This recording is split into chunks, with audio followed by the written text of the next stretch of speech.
Ассалаумағалейкум, эфирде Қазақстан жаңалықтары, студияда Талғат Дүйсенбек. Бүгін шілденің 4-і дүйсенбінің басты оқиғаларымен таныс болыңыздар. Ақ жол партиясына Азат Перуашевтың төраға болып келуі, партиядағы өзгерістерден шет қалған мүшелерінің наразылығын туғызды, олар партияны тастап кеткісі бар. Әлемге әйгілі әнші Стинг Маңғыстаудағы ереуілшілерге қолдау білдіріп, Астанадағы концертінен бас тартты. Прокуратура тапсырдық, прокуратурадан жаңа не қатып кет, алдын ала ескерту деген. Мыналардың заңсыз не әңгіме. Қаражанбас мұнайшылардың заңсыз митинг ұйымдастыр деген айыппен соттап жатыр, жұмысшылар аштыққа жатпақ.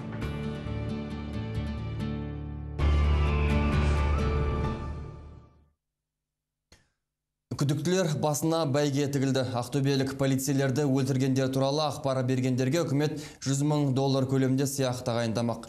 Қазір 2 тәртіп сақшысы мен арнайы жасақ сарбазын атып өлтірген 6 күдіктіге Батыс Қазақстан мен Қызылорда облыстарында іздеу жарияланды. Күдіктілер осы аймақтарда паналаған деген болжам бар. Естеріңізге сала кетейін, маусымның 30-ында Ақтөбе облысының Шұбарши ауылында Mitsubishi Delica маркалы көлігіне мінген белгісіз топ патрульдік қызмет сержанты Нұрлан Алпыспай мен Айдос Боранбаевты атып кеткен еді. Ал шілденің 2-сінде күдіктілерді ұстау операциясында полицияның арнайы жасақ жауынгері 35 жастағы Руслан Жолдыбаев қаза тапты. Облыстық ішкі істер басқармасы қазір 22-43 жас аралығындағы 6 кісіден күдіктеніп отыр. Күдіктілер көлікті Шұбарши ауылында тастап кеткендіктен полицейлер оларды ауыл маңындағы Қостан орманда тығылып отыр, немесе жақын төңіректе бойта салады деп болжайды. Қылмыстық кодекстің 96-шы бабына 2-ші тармағына сәйкес қылмыстық іс қозғалды. Жедел тергеу топ құрылып, тергеу амалдары жүргізілуде. Оқиға орнынан жедел іздестіру тергеу тобы түн бойы қылмыстың іздерін, яғни гильзалар және тағы да басқа айғақты заттарды тәркіледі. Хабарымыз жалғастырамыз. Маңғыстау өңірінде мұнайшылар наразылығы әлі жалғасып жатыр. Бүгін Қаражанбас мұнай компаниясының жұмысшылары енді қарсылықтарын аштық жариялау арқылы жалғастыратындықтарын мәлімдеді. Осындай арыздарын олар Ақтау қалалық әкімшілігіне түсірді. Арыз жазған 23 жұмысшының мақсаттары аштық жариялауға рұқсат алу. Бұдан бұрын олар прокуратураға арыз тапсырыпты, енді әр адам өз атынан жеке-жеке тапсыру керек дейді. Егер олай етпесек, прокуратура алдын ала заңсыз деуге дайын отыр деп шағымданады жұмысшылар. Прокуратура тапсырдық, прокуратурадан жаңа не қатып кет, алдын ала ескерту деген. Мыналардың заңсыз не әңгіме. Акиматтан рұқсат сұраң деген. Ал бұл уақытта тағы бір жұмысшы Қуаныш Сейсенбаевтың үстінен қозғалған істі сот қарап жатыр. Тағылған айып заңсыз митинг ұйымдастырды. Қуаныш бұдан бұрын наразылық ретінде өз қарындан тілген бесеудің бірі. Ол өзінің бұл әрекетін саясаттан аулақ, еңбегін қанағандардың әділетсіздігіне қарсы бағытталған дейді. Мен семьям бар, балам бар. Маған да өмір сүру керек, бірақ шындық жоқ жерде өмірімді қиюға да дайын екенін дәлелдеуім керек.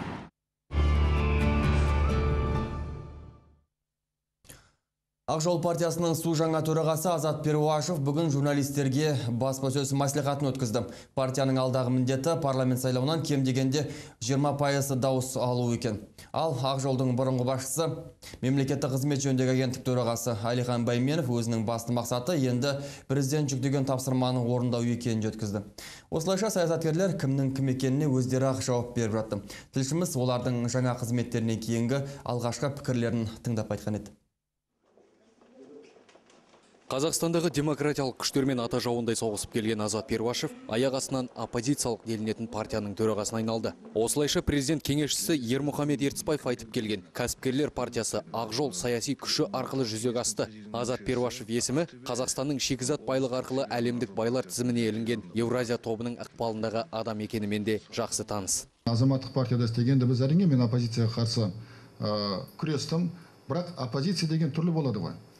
Кейбір оппозиция деген Қазақстанда барлығы жаман, Қазақстанда өмір сүруге болмайды, Қазақстан деген түрме, Қазақстан деген өлім, басқаша жамандап жүргендер, бұл меніңше оппозиция емес. Кемшілікті көретіндер, кемшілікті ашық айтатындар, және тек айтатындар ғана емес, тек жамандайтын ғана емес. Бұл кемшілікті қалай шешуге болады деп жол іздейтіндер. бұл деген конструктивтік оппозиция дегендей. Ал партияның ендігі экс-лидері мемлекеттік қызметте. Ол туралы өткен жұмада белгілі болған. Байменов мырза сенбі күні ол турасында түсініктеме беруден шенеуніктердің әдетімен ат тонын ала қашса, бүгінгі сұхбатында елбасы тапсырмасымен деп шенеунікше сөйледі. Партия мүшесі болып қалған Әлихан Мұхамедияұлының сөзі жаңа өзгерістердің арғы жағында елбасы тұр дегенге саяды. Обал жолы әрине сәт болды, бірақ елбасының айтқан ұсынысы мен тапсырмалары, артқан сенімі ол осы қадамды жасауға негізгі себеп болды. Сол артқан сенімнен шығуға тырысам, себебі мен үшін әрдайым сенім ол жаңа жауапкершілік. Бұл өзгерістерге саяси сарапшы Нұрлан Ерімбет күйінішпен қарайтынын жеткізді. Айтуынша, Ақорда мен партия төңірегіндегі ойындар жезөкшелердің жүрісіне ұқсайды. Бұл нағыз сатқындық, нағыз бір саяси проституция деп есептеймін, саяси жезөкшелік. Азатты жақсы білемін, Байменовті жақсы білемін, бірақ әрқайсысы меніңше осы президент әкімшілігінің ойындары ойнап кетті. Меніңше қазір президенттің беделі өте төмендеп кетті. Тек қана саясаттанушылардың арасында емес, қарапайым халықтың арасында. Себебі бұны барлығын осы істерді, осы жұмысты, осы әрекетті, осы схеманы дұрыстап жасауға болатын еді. Байменовтің партиядағы серіктері жаңа өзгерістерді жылы қабылдайтындықтарын айтады. Ақ жолдың саяси сарапшысы Бөріхан Нұрмұхамедов партия Перуашевтің келуімен күшейіп, парламент сайлауында 20% дауыс алуға тиіс деп санайды. 2007 жылы біз 7% көрсеткішті өтіп 8% алғанбыз. Сол себептен енді қазір біз жаңадан бізге көп адаматтар кіріп атқаннан кейін, мүмкіншілігіміз жоғары болғаннан кейін, біз өзімізге сол 20%-ға дейін алуымыз керек деген сондай неміз бар деп ойлаймыз. Партия сақталды, ендігі міндет сайлауға дайындықтың қамы дейді су жаңа төраға. Алайда оның биыл өтуі мүмкін екендігін жоққа шығарған ақжолдықтар жұмыс шаш етектен деп тарқасты. Жапар Төре, Талап Жакупов, Астана, Қазақстан. Ал бұл уақытта Ақ жол саяси партиясы облыстық және қалалық 19 филиалының 16-сындағы мүшелері партия құрамынан шығатындығы туралы мәлімдеді. Ал Қарағанды облыстық филиалындағы саяси кеңестегі 15 адамның барлығы да партия құрамынан кетуге әзір. Олардың барлығы да Азат Перуашевтың басшы болып келуіне наразы. Бұл туралы арнамызға сұхбат берген Қарағанды филиалының жетекшісі Айтқожа Фазыл мәлімдеді. Партия белсендісімен тілшіміз Саят Сабдалы сұхбаттасқан еді. Азат Перуашев басқаратын болады деген. Сонда менің елге айтқаным өзімнің әріптестеріме. Елге барып не айтамыз? Өзіміздің партиямыздың мүшелеріне не айтамыз деп сұрақ қойдым. Қалай мен Перуашев кешегі азаматтық партияның төрағасы 3-4 жыл бұрын біздің партиямызды балағаттаған Перуашев партияға келді дегенде қалай айтамыз деп сонда сұрақ қойдым. Бұл сұраққа жауап ала алмадым. Перуашев тәрізді адамдар биліктің партиясынан өзі шығып басқа партияға келмейді. Оны жіберіп отырған адамдар да бар екенін біледі. Астарында саясат жатыр дейсіз? Саясат жатыр. Бұл Перуашев келген күн біздің партияның Ақ жол партиясын құрған күні деп есептеймін. Енді халық Ақ жолды қара жол деуіне де болады. Коррупция жөнінде. Айттым, коррупция қазір мемлекетті басқарудың бір жүйесіне айналды. Мысалы, кез келген адам өзінің заңды жұмысын шешу үшін заңға барып сүйенбейді. Ең бірінші іздейтіні параны кімге беру керек, қанша беру керек, кім арқылы беру керек ойлайды. Бұл Қазақстанның азаматтарының аморалдық жаққа ауып кеткенін көрсетеді. Оның маған айтқаны, коррупция қайда жоқ, Америкада да бар деді. Коррупция Америкада бар екен деп енді халықты шенеуніктерге тоната беруге бола ма? Сіз Қазақстан жаңалықтарын көріп отырсыз. Бүгін оппозициялық саясаткер әрі кәсіпкер Мұхтар Әбіләзов жаңа саяси мәлімдемесін жариялады. Онда ол президент Нұрсұлтан Назарбаевтың Қазақстандағы ірі медиа холдинг Хабар агенттігінің акциясын сату арқылы мемлекеттен миллиондаған доллар табыс тапқанын айғақтайтын мәліметтер келтірген жариялады. Хат Ішкі істер министрлігіне, ұлттық қауіпсіздік комитетіне, қаржы полициясы мен бас прокуратураға арналған. Мәлімдемеде Мұхтар Әбіләзов елбасының көп жыл бұрын медиа холдингтің 50% акциясының тиын-тебенге қызы Дариға мен оның күйеуі Рахат Әлиевке сатқанын айтады. Олар өз кезегінде құнды қағаздарды Сәуле Тлеулесова есімді әйелге тиесілі компанияның атына рәсімдеген. Ол Қазақстанның Женевадағы өкілдігінің қызметкері. Күйеу баласымен арада текетірес басталғанда Назарбаев Тлеулесованы акцияларды өз атына аударуға мәжбүрледі дейді Әбіләзов. Оның айтуынша президент кейінірек бұл акцияларды 100 миллион долларға самғау мемлекеттік холдингіне сатқан. Мұхтар Әбіләзов осы фактілерді келтіре отырып, президенттің үстінен 4 бірдей бап бойынша қылмыстық іс қозғауды талап етеді. Мәлімдеме шыққан күні, яғни бүгін Қазақстанның ең ірі мемлекеттік телеарналары Хабар агенттігі мен Қазақстан ұлттық телеарнасының басшылығы ауысты. Ұлттық арналардағы өзгерістерді сарапшылар мерзімнен бұрын өтер парламент сайлауымен байланыстырады. Бұл жердегі әңгіме Хабар акцияларын сатып алу туралы болып отыр. Ал сатып алушы мемлекет, сатушы Назарбаевтың өзі. Мемлекет 2006 жылы акциялардың 49%-ын 100 миллион долларға сатып алды. Мемлекет деуге де келмейді, ол самғау холдинг арқылы жүзеге асты. Холдинг мемлекеттен 100 миллион доллардан астам қаржы алды. Одан соң мемлекет Хабардың барлық акцияларын сатып алатын туралы жариялады. Мемлекет деп отырғанымыз Назарбаевтың өзі. Ал Ақорданың бұлбұлы Ертісбаев қоғамды соған әзірледі. Ертісбаев Дариғаға қарсы шығып, ол 49% акцияның иесі кім деп парламентте мәлімдеме жасады. Ал шын мәнінде оның заң негізіндегі егері Сәуле Тлеулесова болатын. Эфирге шығады. Саясаткер, кәсіпкер Мұхтар Әбіләзовтың арнамызға берген сұхбаты осы жаңалықтар топтамасының соң эфирге шығады.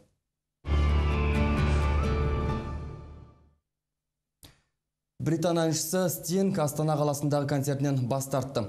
Әлем жұлдызы осы әрекет арқылы Қазақстанның батыс өңірінде ереуілдеп жатқан мұнайшыларға қолдау білдірді. Алайда астаналық ұйымдастырушылар әншінің концерті техникалық себептерге байланысты болмады дейді. Мәселенің мән-жайын тілшіміз Шернияз Шағатай анықтап білген еді.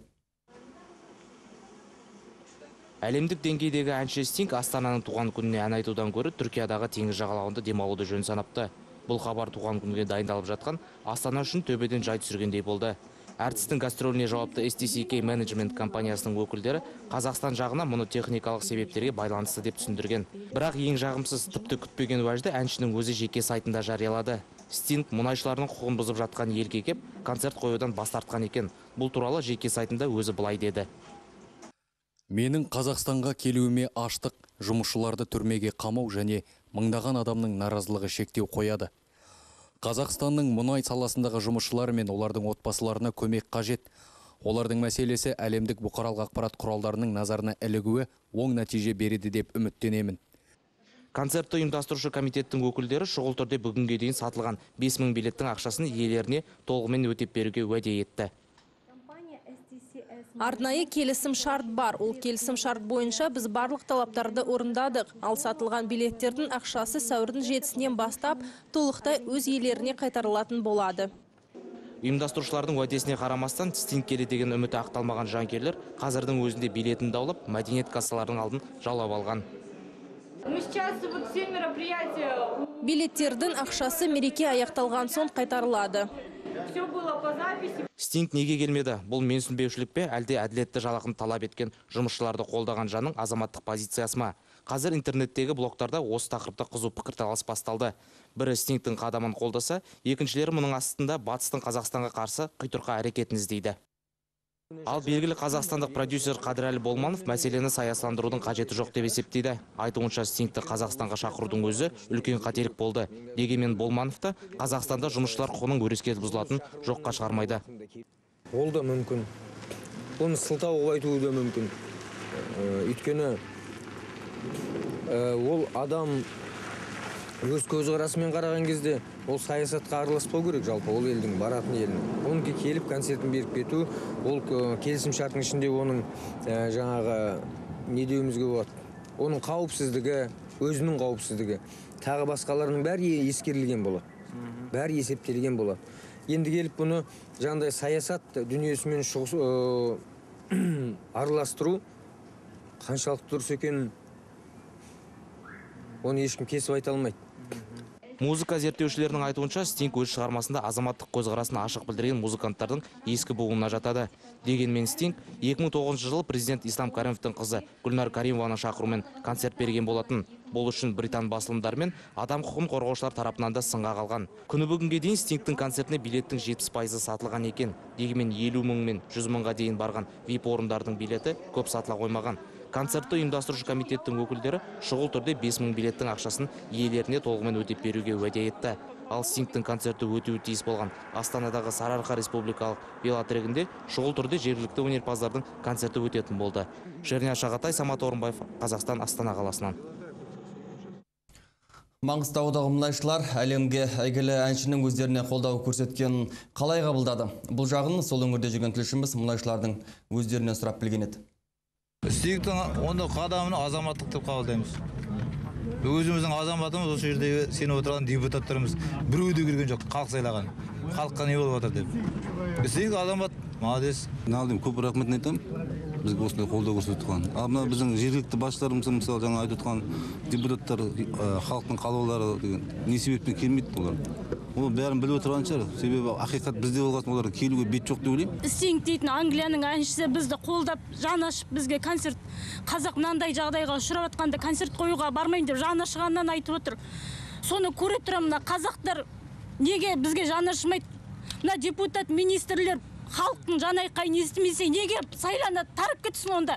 Енді біздің қазақстандық әншілер біз бұл адамдарды ешкімді кездестірген жоқпыз бұл жерде, әңгімесіне кіріп. Местный элитадан да, мысалы, өзіміздің осы жерде жұмыс берушілеріміз келіп атқан осы күнге дейін. Әбіш ағамызды да көрген жоқпыз бұл жерде. Білмеймін, депутаттардың өздері де 76-ті түйін іздеп жүр, мына жерде 12 мың адам отырған шаруасы жоқ. Ал мына әншілерімізді ертең мұнайлы ауданында концерт береміз деп жатыр. Бұлар қалай тойлайтынын да білмеймін мен енді. Үй алмай. Белгілі әнші Маңғыстау мұнайшыларының ереуілі жөніндегі ақпаратты халықаралық Amnesty International ұйымынан алыпты. Концерт алдында Стин Қазақстандағы адам құқығының сақталу жайына қызығушылық танытқан көрінеді. Стин концерттің алдында бізден ереуіл жайында сұрады. Не білесіңдер деді. Қандай да бір алаңдатушылығымыз бар ма білгісі келді.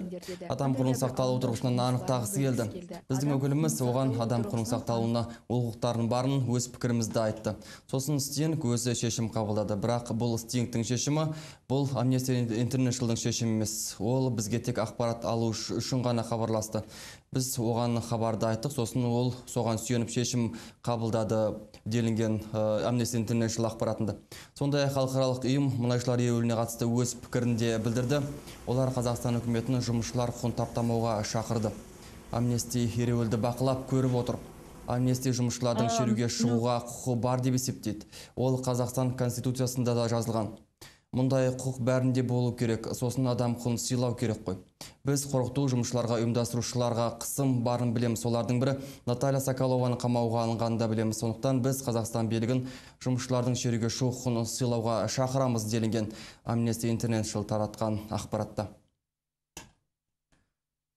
Шетелдік әнші Стинг мұнайшылар ереуіліне байланысты келмеймін деп бас тартқанымен, жергілікті әншілер Астана мерекесіне қызу атсалысып жатыр. Мерекелік іс-шара 2 айға жуық уақыттан бері ереуілдеп жатқан мұнайлы Маңғыстауда да өтіп жатыр.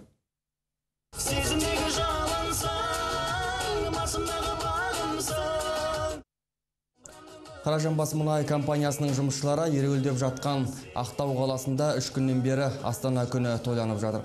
Жергілікті әкімдіктің ұйымдастыруымен Астанаға арналған концерттер өтіп жатыр. Теңіз жағасында орнатылған сахнада күніне 2 сағаттан концерт беріледі.